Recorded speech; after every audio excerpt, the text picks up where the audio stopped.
Doc Rivers, Steve Ballmer, welcome to the Daily Social Distancing Show. Thanks. Yeah.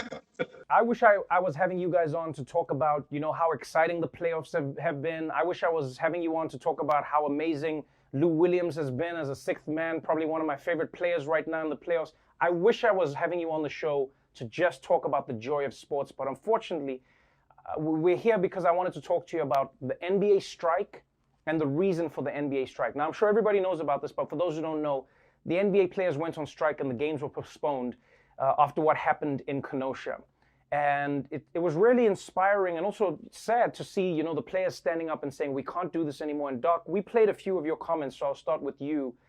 What do you think has made this moment in time so different? Why do you think these protests have really changed not just sports, but our everyday lives?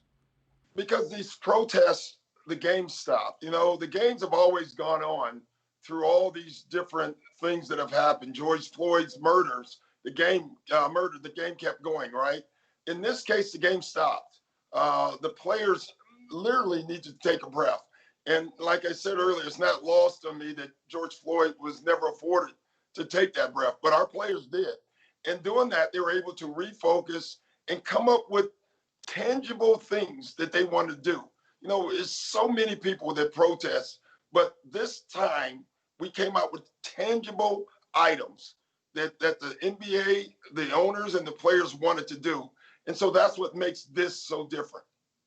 Do you find, as someone who works so closely with the players, that a lot of the players might struggle even more to deal with what's happening because now it's almost an outside world? They're in a bubble. They're seeing this happening. They're away from their families. They're away from their communities. Do you think that also added to them saying, hey, we're not in the mood to go dunk a basketball right now. We have to focus on what's happening in America? Yeah, because usually when something like this happens, you're with your families. You can comfort your kids. You can try to explain to them what's going on in America or in that city. They were not able to do that. And in some ways, being in this bubble, a lot of work, but the players don't feel it. They don't see it. They don't know exactly what's going on. So I think in that way, you're exactly right. Steve, I know as an owner, you've been one of the most vocal supporters of, police reform. You've been out there with the NBA saying, guys, something needs to be done. It is strange, you have to admit, though, that you are the owner of an NBA team and people are expecting you and the league to fix something that should be dealt with by the government. Is that ever a strange situation? Do you feel like it's an unnecessary burden to have? I think about it a little bit different. I don't know how to speak to the whole league, but I do know we have players, people like me who are citizens, and getting out there, using our voices, supporting. I mean, that's the American way. You get out and you have people proposing bills like the Justice and Policing Act, the George Floyd bill. Great. There's a lot of good stuff in it. Let's make sure that the House and the Senate come together. I'm just a citizen on this one. I have something of a voice. Our players even have a louder voice. And that happens. That's not about basketball. That's about democracy. You've been instrumental in pushing the players, though, and giving them a platform to speak. What are some of the things you've learned from the players in these conversations that maybe you weren't fully aware of before they started? Well, certainly I've had an opportunity to hear from our players.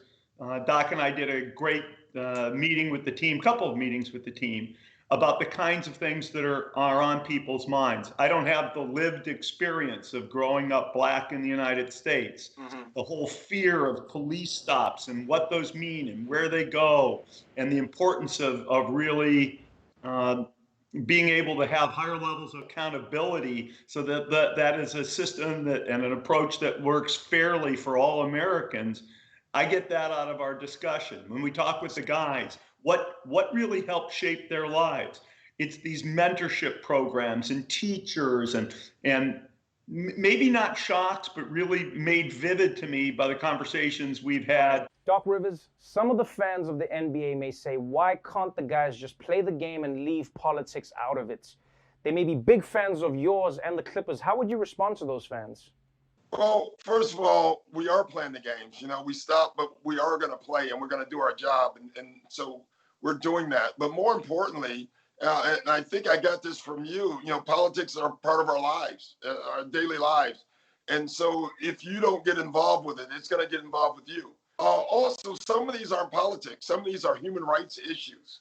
You know, I think we think human rights issues are politics, and it's not. It's what's right and what's wrong.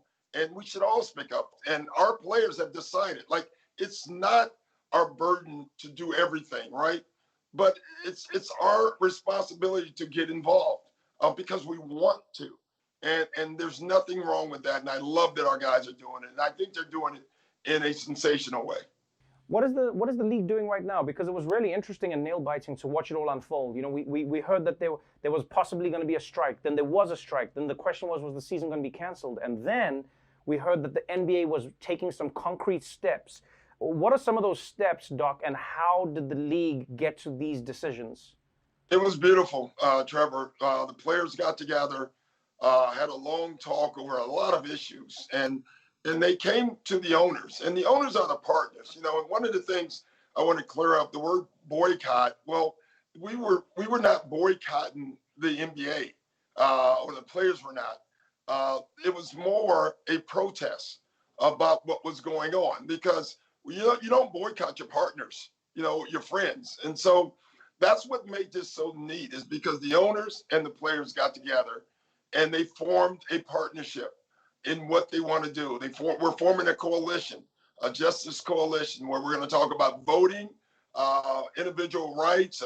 You know, I love the fact that we're going to get arenas involved, registration, voter suppression, all these things. We're also going to form a group with this coalition to fight just single things. You know, the George Floyd bill, it's on the House. It just passed through the House. It's sitting on the Senate floor.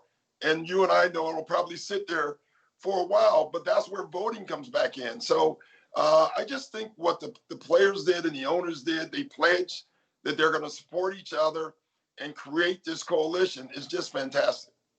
Steve, before I let you go, I know things are manic right now. I wanted to find out what you hope the NBA as a whole can achieve from this moment, and what you would hope the government would do in playing their parts. Do you think it's hard to get a meeting if you have one of the leading NBA players and one of our owners want to talk to a governor or mayor or a congressperson or whomever?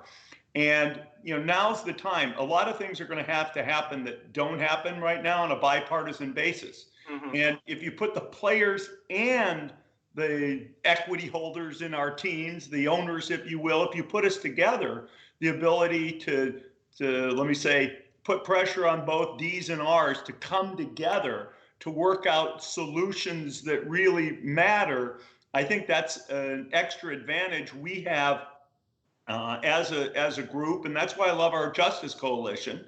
It's a chance to get, you know, a variety of people with different viewpoints, players and owners and coaches on the same page, and then give the messages to our legislators, to our police chiefs, to our prosecutors. Man, are there a lot of elections that matter in this area of racial justice.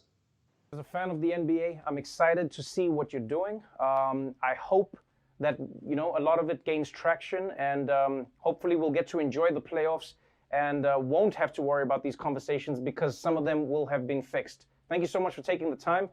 Good luck for the rest of the playoffs, and we'll see you next time on the show. Thanks, Trevor.